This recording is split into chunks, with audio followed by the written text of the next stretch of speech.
রুটি মেকার দিয়ে কি আসলেই রুটি বানানো সম্ভব? এই প্রশ্নটা কিন্তু অনেকের মাথায় ঘুরপাক খায়। এমনকি রুটি মেকার কিনে ইউজ করার আগ পর্যন্ত আমারও মনে হতো আসলে কি এটা কোনো কাজের, নাকি আসলে মানুষ একটু বেশি বাড়িয়ে বলে। তো তারপরে বাংলাদেশ থেকে রুটি মেকার আনালাম, প্রায় বছরখানেক হয়ে গেছে। এখন আপনাদের সাথে শেয়ার করব আসলে আমার অভিজ্ঞতাটা কি, আর রুটি মেকার দিয়ে রুটি বানিয়ে আজকে আপনাদেরকে দেখাবো সরাসরি। তো আমি রুটি মেকার দিয়ে রুটি বানানোর জন্য নর্মালি যেভাবে রুটি বানানোর জন্য ডো বানাই সেভাবেই বানিয়ে নিব। আমি যেহেতু ময়দা দিয়ে রুটি বানাচ্ছি, তো এটা আমি চুলায় সিদ্ধ করব না।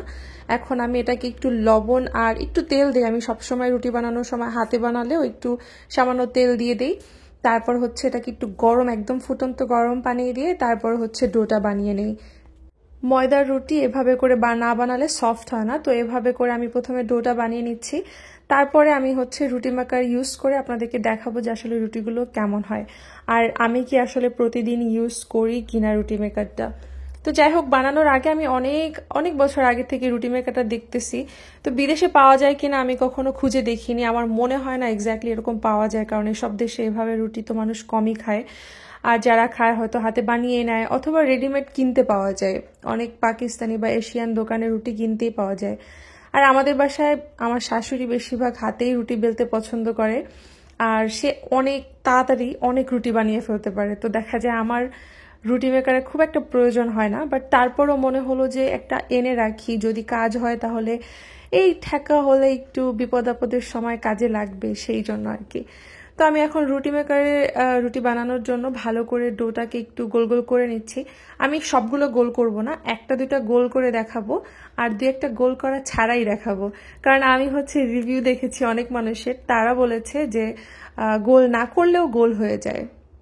যাই হোক, আমি যেহেতু কয়েকবার ইউজ করেছি, আমার এখন কিন্তু দেখেন এটা একটু ময়লা হয়েছে, মানে এই আটাই লেগে আছে। আমার খুব শীঘ্রই এটা চেঞ্জ করতে হবে। উপরে একটা পাতলা কাগজ থাকে ফয়েলের মতো, ওইটা চেঞ্জ করতে হয় কিছুদিন পর পর। একদম কিছুদিন পর পর না, 1 মাস ইউজ করা যায় খুব ভালোভাবে রেগুলার ইউজ করলে। আর এই যে দেখেন, রুটিটা আমি কিন্তু বানিয়ে ফেলেছি। আমি যেটা প্রথমে সুন্দর করে গোল করে রেখেছিলাম সেটা দিয়েই বানিয়ে দেখালাম।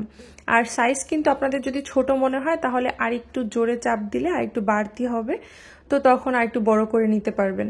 আর যদি আরো ছোট লুচি বা পুরির মতো রাখতে চান, ওইটাও কিন্তু করা যায়, একটু কম চাপ দিলেই হয়। আর এই ডোটা এখন আমি ইউজ করতেছি, একদম কোনো গোল করিনি, শুধু হাত দিয়ে একটু ছিঁড়ে নিয়েছি। আর এই যে এক সাইড থেকে দেখেন বের হয়ে যাচ্ছে রুটিটা, ওই রকম দেখলে তারপরে উঠিয়ে ফেলবেন, তাহলেই মনে করবেন যে আপনার এক্সপেক্টেড সাইজটা হতে পারে। আর এই তো, এটা দিয়ে বানানোর পরে কিন্তু গোলই হয়েছে আসলে। আমার একদম সুন্দর করে যে ডোটা গোল করে নিতে হয়েছে তা না, গোল করা ছাড়াও হয়। একজনকে দেখেছি এভাবে 2 ভাগ করে তারপর ইউজ করতে, তো আমিও 2 ভাগ করেই করে দেখি এখন এভাবে হয় কিনা। রুটিটা বড় করতে চাইলে একটু প্রেশারটা বেশি দিতে হয়, আর ছোট করতে চাইলে একটু কম প্রেশার দিলেও হয়। আর এই যে দেখেন রুটি কিন্তু হয়েছে, অর্ধেক করে দিয়েছি তাও, কিন্তু দেখেন 2 পাশে একটু ডিজাইন হয়েছে। এটা ওই যে 2টা আলাদা ভাগ ছিল তাই। তো এভাবে কারো না চাইলে সেটা ইউজ করতে হবে না, আমার যেমন এটা ভালো লাগতেছে না, তো আমি এটাকে 4 কোণা করে ফোল্ড করে আবার ইউজ করে দেখতেছি যে আসলে এভাবে হয় কিনা। এটা কিন্তু আমি এখন 4 কোণা করে দিছি, গোল করেই দেই নাই।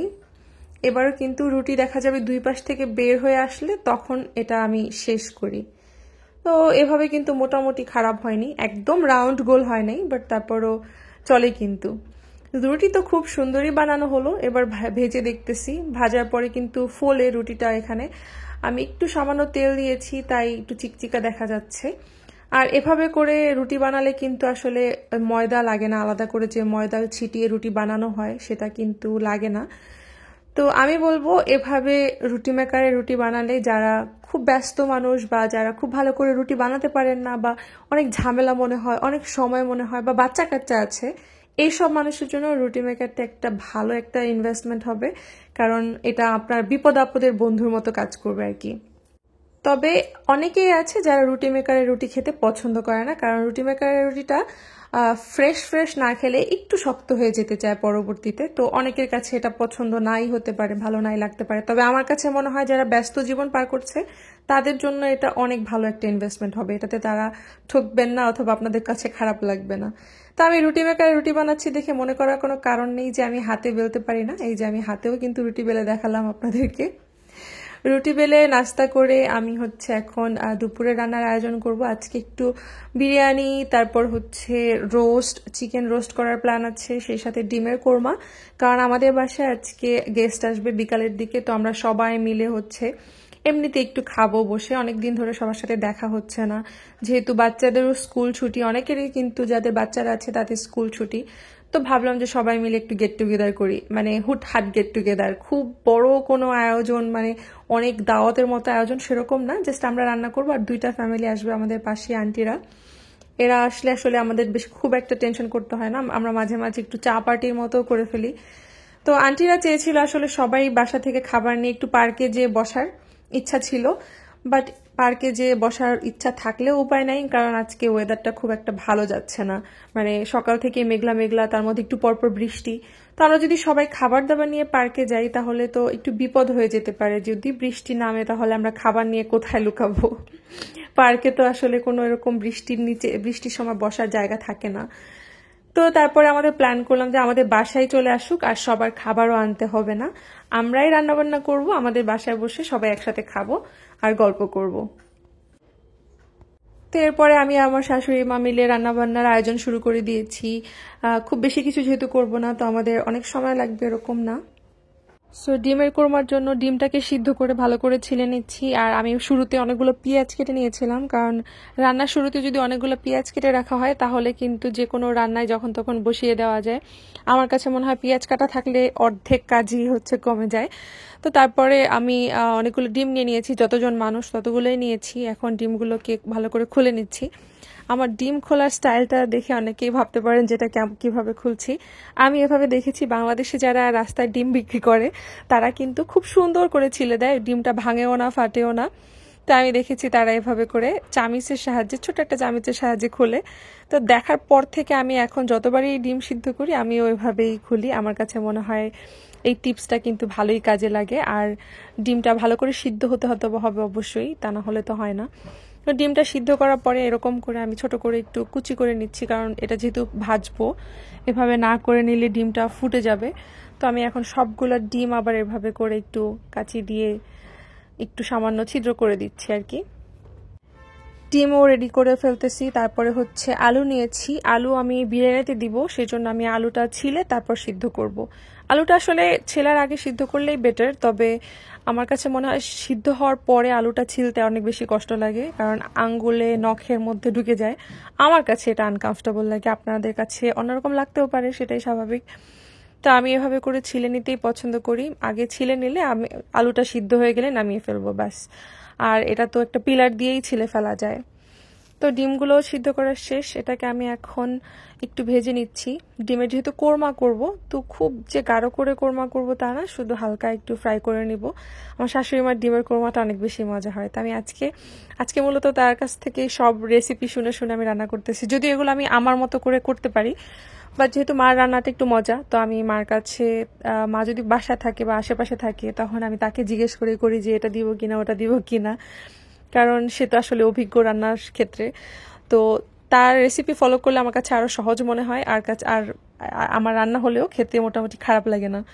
আর আমি আসলে একটু অন্যভাবে করি, আমি যেহেতু ইউটিউব দেখে দেখে মাঝে মাঝে করি, তো আমারটা একটু অন্যরকম হয় খেতে। তো এই যে হালকা করে কিন্তু ডিমের ভাজাটা প্রায় হয়েই গেছে, এখন আমি অন্যান্য কাজে চলে যাই। ডিম ভাজার পরে আমি আলুটাও ভেজে নেব অ্যাকচুয়ালি।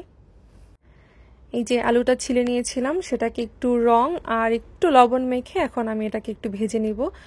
তাহলে বিরিয়ানির প্রস্তুতি কিন্তু মোটামুটি শেষ। মূলত বিরিয়ানিটা আজকে মাই রান্না করবে, কারণ যেহেতু গেস্ট আসতেছে, তো আমি এতগুলো বিরিয়ানি রান্না করার রিস্ক নিতে চাই নাই।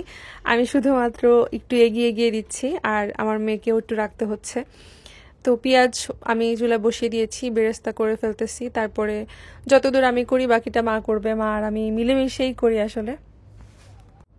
এবারে সামারে আমাদের খুব একটা দূরে কোথাও বা বাইরে কোথাও ঘুরতে যাওয়া হয়নি, কারণ হচ্ছে সবার টাইম কেমন যেন মিলছে না।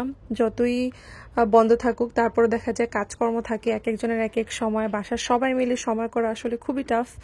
তো সেই কারণে খুব বেশি দূরে কোথাও যাওয়া হয়নি। বাট যেহেতু আমাদের বাসার আশেপাশে যারা আছে তারা চাইলেই যখন তখন আসতে পারে, আর এরকম টুকটাক রান্না বান্না করে একসাথে খেতে পারি, তো কেন না, মাঝে মাঝে এরকম করলে কিন্তু ভালোই লাগে। বাইরে না গেলেও বাসায় কিন্তু সবাই মিলে গল্প করলে খুব সুন্দর সময় কাটে। তো চিকেন রোস্টের জন্য রোস্টটাও রেডি করে নিয়েছি। এর মধ্যে বাবা অনেকগুলো বাজার করেও নিয়ে আসছে, সেই বাজারগুলো উঠিয়ে রাখলাম। আর কাঁচামরিচ যখনই আনা হয় তখনই চেষ্টা করি এগুলোকে একটু বোটা ছাড়িয়ে রাখতে, তাহলে কিন্তু কাঁচামরিচটা অনেক দিন টিকে। আর রান্নার সময়ও মানে বের করে একটু ধুয়ে তারপরে দিয়ে দিলেই হয়, খুব একটা চিন্তা করতে হয় না। এই তো আমাদের রান্নাবান্না কিন্তু মোটামুটি ভালোই এগোচ্ছে। আর যেহেতু বিকালবেলা সবাই আসবে, আমাদের টার্গেট আছে ওই সময়ের মধ্যে হয়ে যাবে। তাদের জন্য নাস্তা খাবার হিসেবে আমাদের ফ্রিজে আগে থেকেই প্যাটিস বানানো আছে, সেই প্যাটিসটা দিব। সেই সাথে আছে হচ্ছে আমি পেঁয়াজু ভাজবো, সেজন্য ডাল ভিজিয়েছি। আর হচ্ছে মোগলাই বানাবো। এগুলো হচ্ছে খাবারের পরে বসে বসে চায়ের সাথে খাওয়া হবে। আর আমার শ্বশুর হচ্ছে একটা ডেজার্টও বানিয়ে ফেলেছে, সেটা হচ্ছে তিরামিসু। তো বাসায় গেস্ট চলে আসছে, আমরা খাওয়া দাওয়া করে নিচ্ছি। আর আজকের ব্লগটা আর খুব বেশি বাড়াবো না, কারণ সারাদিন যেহেতু রান্নাবান্না খাওয়া দাওয়া অনেক হয়েছে। আজকের ভিডিওটা আমি এখানেই শেষ করব। সবাই খুব ভালো থাকবেন, দেখা হচ্ছে নেক্সট ব্লগে। আল্লাহ হাফেজ।